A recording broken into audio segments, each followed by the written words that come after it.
Verizon customers, you've been kind of neglected in comparison to your AT&T, your Sprint, and your T-Mobile counterparts when it comes to Android devices for the first half of 2012. I'm Aaron from PhoneDog.com, and well, Verizon's getting into it now. They've updated their Motorola DROID RAZR MAXX with Ice Cream Sandwich, and then they've released the HTC DROID Incredible 4G LTE. They're both pretty killer Android phones. They both have great specifications lists, and they're going to appeal to two different types of people. Which one's the ultimate phone? We're going to find out in a dogfight between the RAZR MAXX and the DROID Incredible 4G LTE. Let's take a look at these two high-end phones right now. Before we dive into the fun that is two awesome high-end Android phones, special thanks to Best Buy Mobile for hooking us up with phones like this for use in our One Pawed Bandit giveaway game on PhoneDog.com. These are phones we give to you for free, and thanks to Best Buy Mobile, we've got those to be able to do that. When you walk into Best Buy Mobile, you'll walk out working. They'll help you set up your widgets, your email, your text message settings, your camera, and more. So when you walk out the door, you're good to go. You don't have to waste that time at the restaurant. Your girlfriend, boyfriend doesn't have to get on your nerves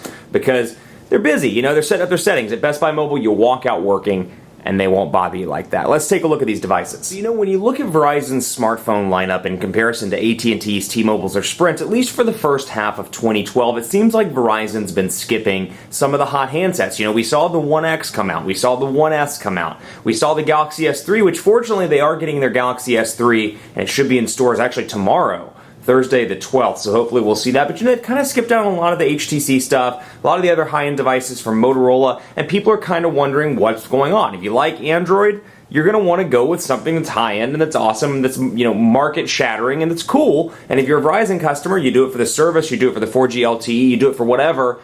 You may have felt left out up until now. You got a couple of different devices on Verizon right now. This is an older device, at least in wireless terms. It's an older device. It's really not that old. But this is a new device, the HTC DROID Incredible 4G LTE. This thing is out now on Verizon for $149.99 on a 2-year agreement, and it's packing some specs that, while they're pretty decent, they're just somewhere in between the One S and the One V in terms of HTC's one lineup of devices. But it's a member of HTC's 2012 device lineup and looks a whole lot like the HTC Resound. It's just a little bit thinner and a little bit lighter. This is coming in at about 4.66 ounces. It's about 0.46 inches thick. So much thinner than the Resound, packing 4G LTE, and spec-wise, you're looking at a 1.2 gigahertz dual-core Snapdragon S4 CPU over here, a 4-inch display with 540 by 960 pixels, Android 4.0 with HTC Sense version 4. So what you love about the One S and the One X, you do get over here with Sense 4 running atop Android 4.0. A 1,700 milliamp hour battery with a design that looks, like I said, a whole lot like the Resound and beats audio. Now this is great in a couple of fronts because at least it brings an HTC device, a new HTC device, to Verizon. The downside, you don't get the 1.5 gigahertz processor. You don't get the polycarbonate shell or a nice metal shell. Or, you know, a lot of people are saying, well, Verizon took a great HTC device, kind of stripped it down, and did the DROID Incredible 4G LTE. I think it's to keep in line with the Droid lineup of devices. You know, they're really pushing the Droid branding even now, despite the fact that a lot of people know about Android. And I think they're still pushing the Droid branding, and that's why they wanted this to look a lot like the Resound and wanted to have those red accents and wanted it to kind of make those scary noises that scare children. You know, the Droid, those type of noises. Then you have the Motorola DROID RAZR MAXX over here. Been out for a little while, but this thing is killer in the fact that it packs a gigantic 3,300 milliamp hour battery. Now it's non-removable, but you're going to get killer talk times with this device. The other real benefit here, it was just upgraded to Ice Cream Sandwich, so it's packing Android 4.0 with Motorola's custom user interface. And I'm telling you, friends, it's a huge upgrade from Gingerbread. You know, some of these Gingerbread to ICS conversions haven't been that great. We look at some of the Samsung devices. You know, you look at the Galaxy S2, the HSPA Plus version on AT&T. Gingerbread ran far more smoothly on it than Ice Cream Sandwich. Note did a pretty good job, and then of course the Skyrocket is doing pretty well. But you see stuff like that, and then you look at this. This is a really killer implementation of Ice Cream Sandwich. You'll notice that it brings in some influences of stock Ice Cream Sandwich. So for those of you that love the stock look and feel, this may be your new favorite operating system or your new favorite device because the user interface isn't that heavy over top of stock Android 4.0. Spec-wise, 1.2 gigahertz dual-core TI OMAP processor here, 4.3-inch display. It is an AMOLED display, and it has Pentile technology. And then you got an 8-megapixel camera on the back on both of these devices. Both shoot video at 1080p, but like I said, you do get a killer battery in this device. Now, you see the differences, and we'll just do a run through with software. Both are running Android 4.0, and you can see what you get out of the gate. And just to show you the lock screens on both of these devices, keep it fair. turn these back on. You can see the stock HTC look and feel here with your 4 shortcuts, your ring. We've seen this in previous builds. And of course you can access in Android 4.0 the notifications bar from the lock screen without unlocking the actual device itself. I have this set to tell me the weather. Here's the new version on Ice Cream Sandwich on the Droid RAZR MAXX. You can see I can either press the key and see all the different options, or I can just press and scroll over to unlock. And then I had the choice there to silence the sounds and more. So out of the gate, Verizon stuff, typical stuff that you come to know and love or hate. VCast apps, and you'll see that the icons are a little bit different. But VCast apps, you get Google Plus integration on both of these devices with Android 4.0, Amazon Kindle on both. Then you'll see up here a little bit of a different structure, if you will, between Search, Play Store, and then Menu, and then over here all apps, widgets, and then a shortcut to the Play Store from the top. Now, because this is the legacy gingerbread device, you're going to see Menu, Home, Back, and Search capacitive buttons, whereas down here, you've got your Back button, your Home button, and your Recent Applications button.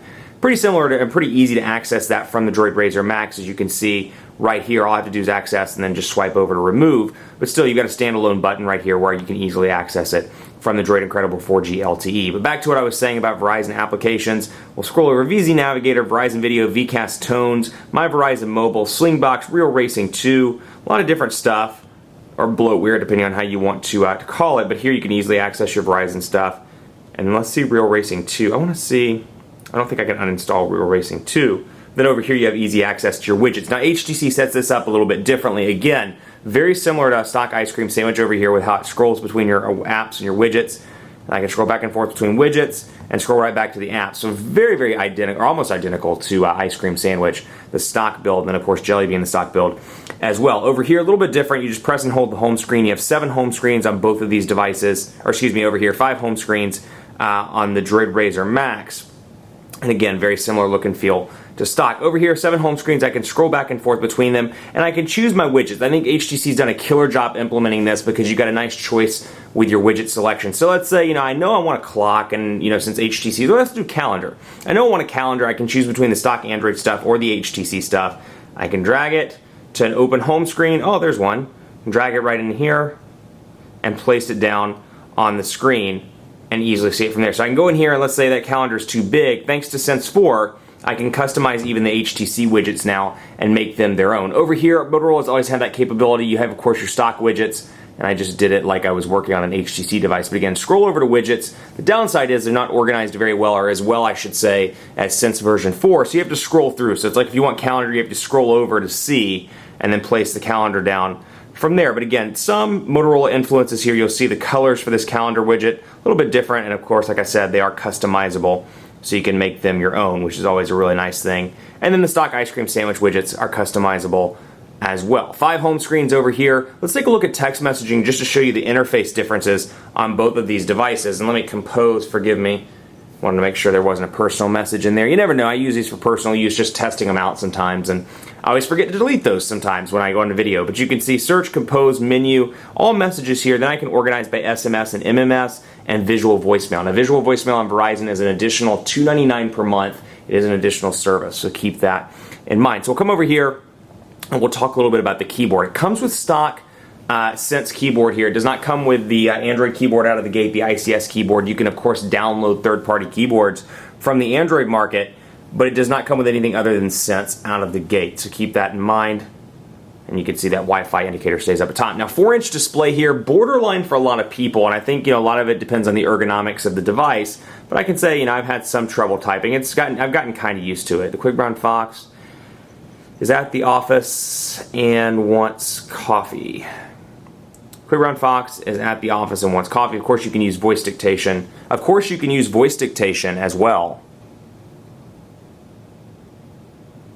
and utilize that throughout your entire text message. And then again, portrait to landscape transitions, reasonable here, little to no lag, and that's overall pretty pleasing. Now over here, you're going to see some changes. If you worked with this device when it had gingerbread, you're going to see some changes to the look and feel. Really impressed with what Motorola did on this device. And we'll come in here, recipient, so we'll say the Quick Brown Fox, and you'll see the keyboard has changed over here too. The Quick Brown Fox is in the, what was it, in the office and wants coffee or something? Wants coffee. I don't know what the Quick Brown Fox wants. I don't presume to know what the Quick Brown Fox needs or wants. It's up to him. He's a grown fox. New message over here, and then of course I can attach by clicking right there.